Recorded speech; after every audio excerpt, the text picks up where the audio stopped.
No, it's working. Hey, my name is Sarah Falbo. This is Lab 2 for Physics 133, Spring 2023.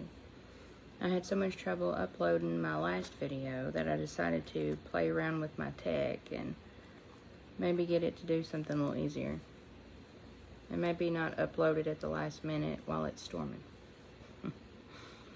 Anyway, this is Lab 2 for Physics 133. I'm a senior at APU, and this semester I'm taking my last 2 lab classes. I've already applied to grad school for physician assistant and nurse practitioner. I'm just waiting on interviews. Today's lab is on balancing centrifugal force. The equipment needed today is the metal tubing, the washers, and we'll set up the tube on one end with 1 washer and 4 on the other. We'll also measure how long it takes to make 1 complete revolution around the tube. The definition of centrifugal force is an apparent force that acts outward on a body moving around a center, arising from the body's inertia. In layman's terms, it means a force that causes an object moving in a circular path to move out and away from the center of its path. Here is my experiment. You can see I've got 1 washer on that end and 4 over here. This is at 2.5 meters.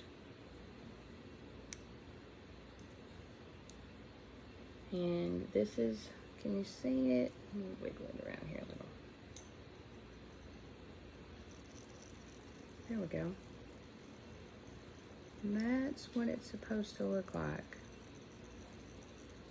I had to learn the hard way not to loosely tie the washers on there. Examples of centrifugal force include the weight of an object at the poles versus the equator. Apparently we have less gravitational pull at the equator and will weigh less. Another example is a bike making a turn, a vehicle driving around a curve, and centrifugal force feels like when you were a small kid on the merry-go-round at school, that force that's trying to pull you off of the merry-go-round, that's centrifugal force. It's kind of neat to pull that together after 30 years. Let's see.